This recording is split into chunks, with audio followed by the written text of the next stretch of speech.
let's move on to our first topic of the day. And our first main topic today gets submitted to us by Geeky Gator, who writes, "Hey, John and gang. Disney Plus was marketing a lot of pre-release. However, now, after the service is launched, I have seen no marketing for new episodes of their TV shows like Mandalorian or World According to Jeff Goldblum. I forgot there was a new Mandalorian episode today. Don't you think they should market more, or are they taking the Netflix approach?" All right, thanks a lot for the question, man.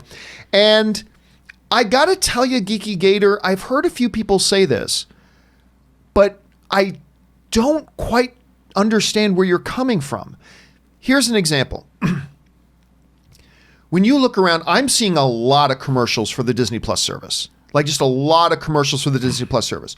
Right now, they're pointing towards that. And in all the Disney Plus ads, I'm seeing Mandalorian, and I'm seeing Jeff Goldblum, and I'm seeing other things that are in the library and things like that. They're really trying right now to drive everybody to the service. But even with traditional television, you don't see, for instance, CBS. I don't know. What's a big CBS show? NCIS. NCIS, great. What you don't see is you don't drive around town and see a billboard for this week's episode of NCIS.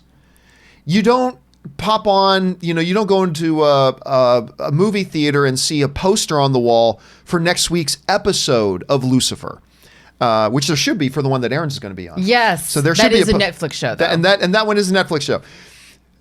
Yeah, it is now. It used to be Fox but show. Like Blue Bloods, you don't see billboards. Yes, for the next episode, right? So what they are doing is, unlike Netflix, which, by the way, did you hear there's this movie on Netflix? Never even heard of it.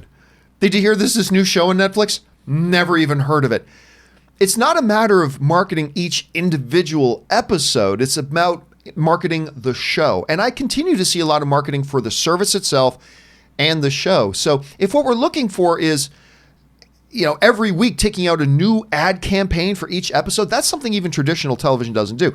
CBS will put on a commercial on their own network that they don't need to pay for something like that. But other than that, it's kind of business as usual. Rob, you've been in this business. You've been on every end of this business, from writing films and editing them, and then being a producer, and even having to think about what are we going to do with this thing when it's done. Even craft services. Yeah, he's done craft services. He's made some baked mac and cheese.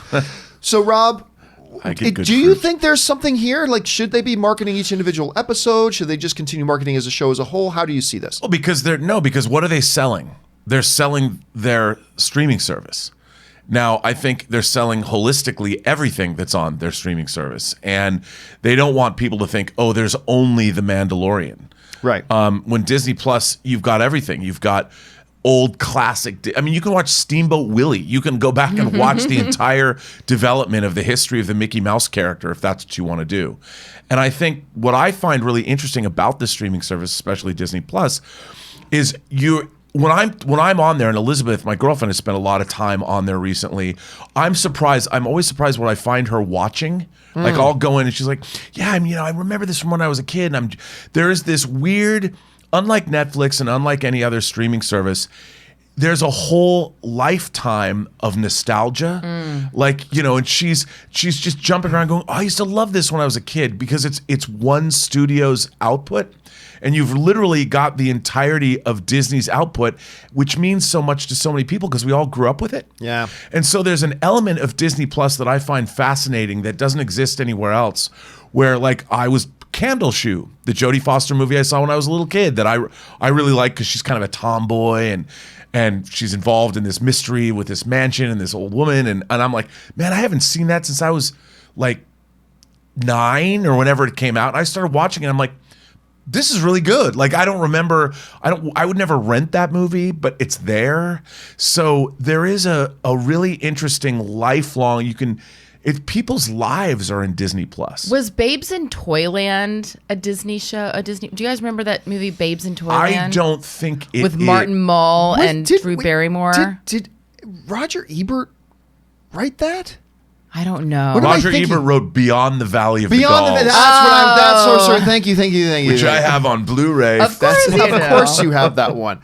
Aaron, what about you? Do you think there's a strategy or an approach here they should be taking with how they market the shows as a whole, the service as a whole, individual episodes? How do you see it? Well, no, I completely agree with what you were saying about we don't see marketing for individual episodes in traditional television. I will say, though, what I do like is for my HBO, I get a little notification, hey, there of shows that they see that I watch all the time. Hey, there's a new episode of John Oliver. Hey, there's a new episode of The Righteous Gemstones.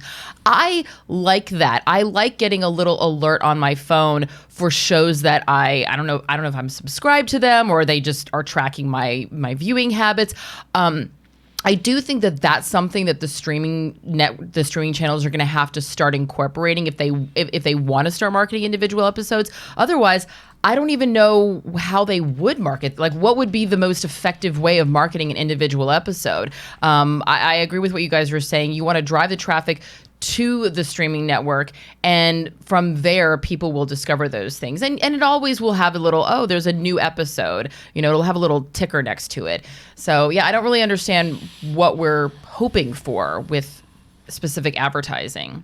Question is here, guys, how do you feel the way they're handling it? By the way, because I have the Disney Plus app installed on the iPad, I actually get I do get those little notifications. Oh, you do? Yeah. Okay, well then there you go. That's their advertising. So a little thing like that too. But how do you guys think they should be approaching this sort of thing? Jump on down to the comment section below and let me know your thoughts. All right.